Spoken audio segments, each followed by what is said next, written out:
Pemirsa, kita akan membahas mengenai deklarasi Anies Baswedan dan juga Muhaimin Iskandar hari ini bersama dengan narasumber yang sudah kami hadirkan untuk Anda. Ada Adi Prayitno dan juga Siti Zuhro, pengamat politik yang sudah bergabung bersama kita. Mas Adi, apa kabar?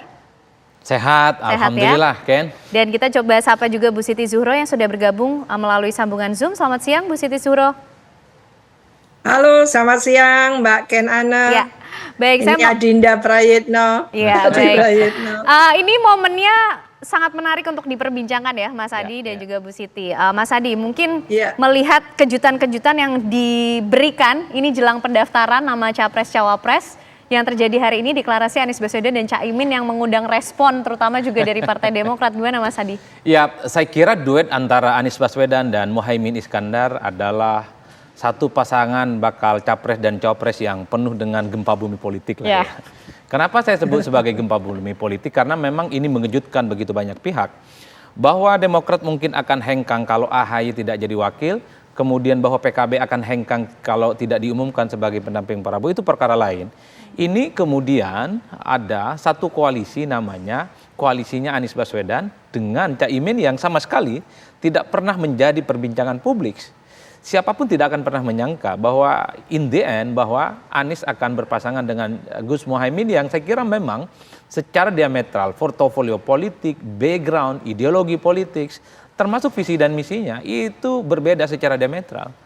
Wajar kalau kemudian deklarasi hari ini itu paling banyak menyedot perhatian publik. Ini tentu juga sangat dikaitkan dengan bagaimana sikap politik PKS dan Demokrat ya, yang saya kira memang suasana batinnya agak berbeda. Demokrat jelas galau agut, sampai sekarang gagal move on dan terus menyerang Anies sebagai pemimpin yang menurut mereka sebagai pengkhianat, musang berbulu domba dan seterusnya. Nah, PKS per kemarin misalnya terus menyatakan istiqomah, tegak lurus dengan mendukung Anies Baswedan untuk maju, tapi konon hari ini juga berhalangan hadir. Ya, bahkan infonya akan ada konferensi pers. Iya, di banyak Jakarta, yang menduga jangan-jangan PKS ini justru akan balik badan, keluar dari koalisi ini dan mungkin sedang akan melakukan istiharah politik, mencoba untuk mencari peruntungan-peruntungan yang lain. Karena harus diakui Ken bahwa PKS ini punya background politik yang berbeda dengan Muhaimin Iskandar dan PKB ya. Dua pendukung partai ini memang selama ini saling berkonfrontasi dan bahkan saling bermusuhan. Dalam konteks itulah sepertinya kalaupun toh PKS hari ini tidak hadir dalam deklarasi Anies dan Muhaimin Iskandar cukup bisa dipahami. Karena situasi internal PKS pastinya juga sedang bergejolak dan pastinya mendidih, tidak terlampau buru-buru ke depan kira-kira bagaimana sikap politik PKS yang sesungguhnya.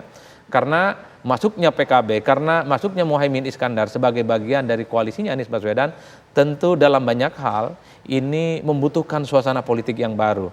Butuh kenyamanan, butuh suasana kondusif di mana PKS tentunya akan memutuskan bagaimana langkah-langkah politik strategisnya ke depan. Kalau Demokrat jelas iman politiknya, mereka menyatakan keluar dari barisan dan tidak mendukung Anies Baswedan. Oke, baik. Nanti saya juga ingin tahu dari Bu Siti Zuhro, ini kan kalau tadi dibilang Mas Adi gempa bumi politik, termasuknya mengejutkan kalau sama ini kan ada kemesraannya diperlihatkan. Ini kok ujuk-ujuk begitu kan Nasdem dengan PKB. Tapi dijawab nanti Bu Siti Zuhro, usai jeda kami kembali hadir untuk Anda.